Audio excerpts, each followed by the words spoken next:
What's going on, guys? It's Cimoooooooo. So today I'm bringing to you my top 5 meta decks for the September 2018 format. Now that the YCS 200th has come to a close, we have a lot of really good data to sift through to kind of determine what the best decks are, so that if you plan on going to a regional or even one of the YCSs coming up this month, you know what to prepare for so you can have the best chance at success. And this list is also going to include Soul Fusion, which releases in the middle of the month, so something to also keep in mind as well. But before we get into it, if you haven't already, be sure to subscribe to the channel and hit that notification bell so you guys don't miss a single video. And if you guys really enjoy these top 5s or any of the other content that I produce, then consider becoming a YouTube channel member or backing me on Patreon, because it's thanks to people like Fernando and Shar that I'm able to continue bringing you this content on a daily basis. So if you're interested, hit the join button down below or check out the links in the description. But without further ado, let's go ahead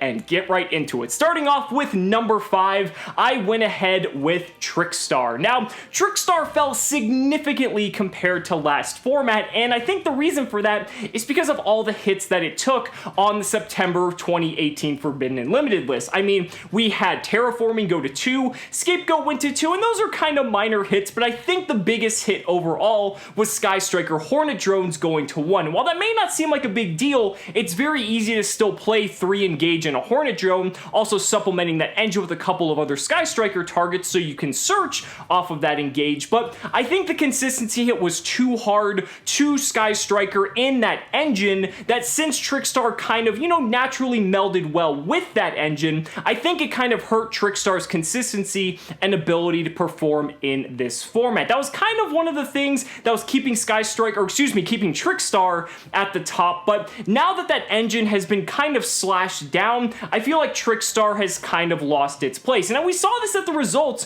from the 200th YCSs. And I mean, it's not to say that Trickstar is completely out of the format, quite the opposite. It's still doing what it does best. I mean, it's a very aggressive deck. It's got burn tools, which if you're going the length of a long tournament, sometimes those burn tools that are built into your engine can actually come up, especially if you're going into time. And the deck does well in certain areas. But I think the deck is going to have to adapt if it wants to climb back up the ladder in that regard, because I feel like losing all the old components of the Trickstar Sky Striker deck, it's really not as viable as it used to be. I mean, there's still plenty of options for the deck to succeed, utilizing cards like Gozen Match, since the archetype is comprised entirely of light monsters. You can play a more stun variant with a lot more trap cards, like, say, Solemn Strike. Trickstar used to do that in the past, and with cards like Reincarnation and Light Stage still unlimited, it's definitely still possible for you to be able to do something like that. And people are experimenting with different variants. It saw some pretty good success in YCS Mexico City, but in YCS Utrecht as well as Columbus,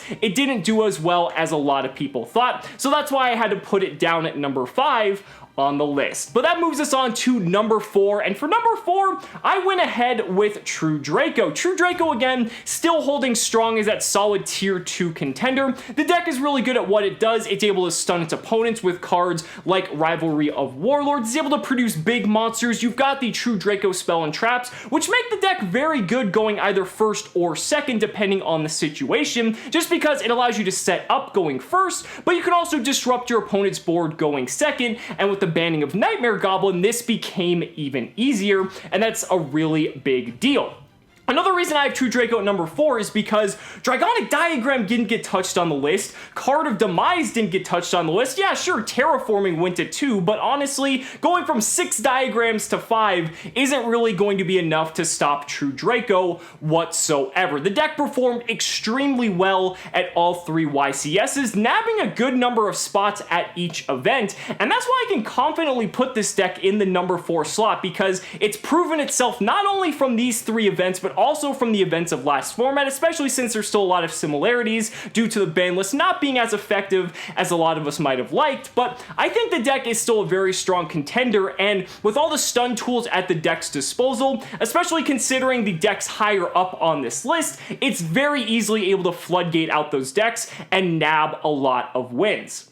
That takes us on to number 3, and for number 3 we have another Stunish type based deck, and that deck is going to be Altergeist. Altergeist. Now, Altergeist moved up the list for a couple of reasons. First being the fact that our number 1 deck, Altergeist has a very good matchup against the deck. It's not like, you know, the best matchup, but it's very favorable because of the way the decks perform against one another. But again, very similarly to a lot of other decks on this list, Altergeist did not get touched in any way, shape, or form. I mean, you didn't lose Multi-Faker, you didn't lose any of your power cards. Multi-Faker is still insane, especially in tandem with all the different trap cards at the deck's disposal. And again, Altergeist, because it's a trap-based strategy, a lot of people might not give it enough credit because it's very slow, but honestly, with the tools that it has at its disposal, it can do so much damage. The deck is a little bit slow, but it's able to grind out its opponent's resources and really take control of the game, but can also be very fast and aggressive as well if it gets the right opening hand. And you know, as soon as your opponent starts link summoning into Altergeist Hextia, that it's going to spell game over, and it's very possible that this is going to be one of the better decks of the format, maybe even better than the number 3 slot. We'll just have to wait and see, but this is definitely a very solid and also very cheap option if you're looking to play in this upcoming competitive format.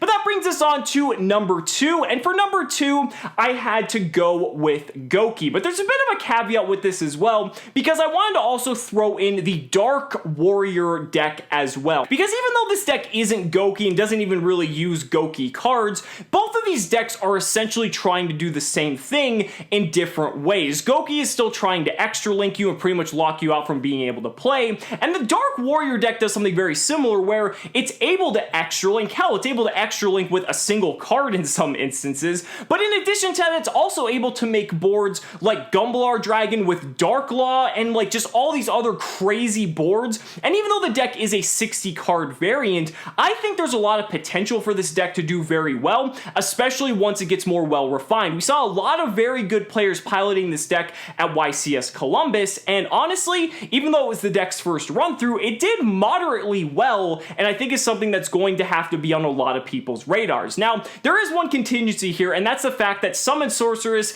is a very key card for both of these strategies. So this might only apply to US and Canada, or basically anywhere where Summon Sorceress is legal. So if you're going to be playing in a European territory, or basically anywhere where Summon Sorceress isn't legal, then you might want to switch Altergeist and Goki on your list, be putting Altergeist at number 2, because even though Goki did fairly well at YCS Utrecht, and it did, you know, okay at YCS Mexico City, it still nabbed some top slots, I think that Altergeist, especially once we get later into the format, especially post Soul Fusion, I think Altergeist is going to move above it, especially because Summon Sorceress isn't legal in those territories. But where Summon Sorceress is legal, which is the majority of my audience, then that is going to be something you want to keep in mind. Goki is still extremely consistent. It can do 2 card extra links. The Dark Warrior deck can do 1 card extra links. They both do very similar things, and that's why I wanted to include them together, because it's just a very dominating threat, and depending on whether you're playing in a region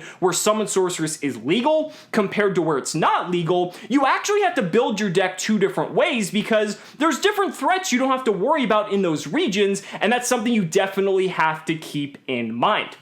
Before we get to number 1, though, I did have a couple of honorable mentions. First off, I'm going to have Thunder Dragons as an honorable mention. Now, the reason it's in the honorable mention slot is because I don't exactly know how well this deck is going to perform. Now, if we look at the OCG for a bit of inspiration, Thunder Dragons upon release actually took the meta by storm because it has such a good Sky Striker matchup, and that's very important. Now, the thing is, though, even though you basically have a boss monster that's like a 2600 attack version of Thunder King Ryo and basically has built-in protection, that seems pretty good against a deck that pretty much relies on searching to continuously generate advantage. So you've got a very strong matchup there. However, on the other side, you have to deal with Altergeist, which Altergeist basically doesn't care about any of the effects of the Thunder Dragon cards and has a very favorable matchup against that deck. So while you can hedge your bets against Sky Striker and play a deck like Thunder Dragon, you're basically taking a lot of losses to Altergeist decks, and it's going to create this very interesting dynamic. So what I predict is going to happen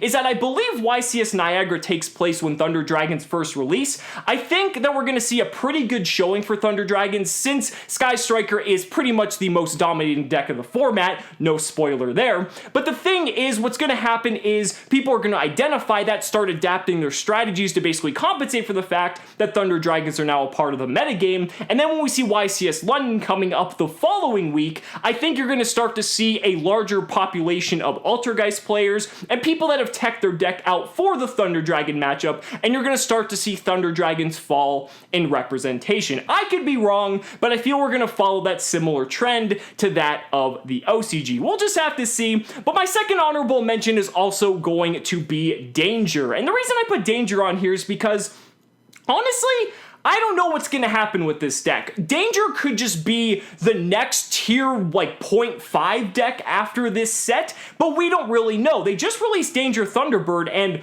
seems like a good card. It's 2800, it's level 8, it's dark, you know, it pops set cards, like, pretty good solid card all around for the archetype, but we don't know if we're going to be getting any other ridiculous support for this deck. But what's weird is, like, the second set for TCG exclusive archetypes is usually the set that can just break them entirely. I mean, Cosmo Dark Destroyer came out in Dimension of Chaos, which is the second set of that block. We had Virgil and Firelight come out for Burning Abyss in the second set of the Duelist Alliance format, basically allowing Burning Abyss to take over the triangle format that had formed in that specific time. So it's definitely possible that Soul Fusion has the most busted Danger cards we have yet to see, but we just don't know if they're going to be there. So that's why I went ahead and gave it an honorable mention, just in case we do get those. However, I already mentioned it before, but the number one competitive meta deck of the September 2018 format is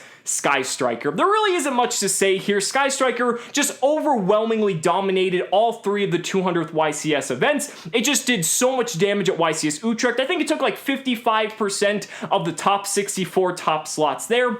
I pretty much did the same thing for Mexico City. I think it was like 52%, and I think it was like 45% or something like that for YCS Columbus. I mean, this deck just does it all. It's got pretty good consistency. It's just a toolbox of really everything you could ever want. It's got removal. It's got ways to just disrupt your opponent in so many different ways. It's just an all-in-one beast of a deck. The deck is just so good at what it does, and even when players are teching out their deck to stop the Sky Strikers, the deck is still able to power through because that's what the best deck of a format does. There are going to be instances where you're going to see floodgates that are going to win out against this deck, and there are a lot of floodgates that are good against it, not to mention we have two heavy hitting stun decks currently in the format that can play a lot of these different stun cards and help increase the chances of that matchup. However, Sky Striker is still going to be dominating, and even with the introduction of Thunder Dragon, I'm not sure if it's going to be enough to stop the rampage that this deck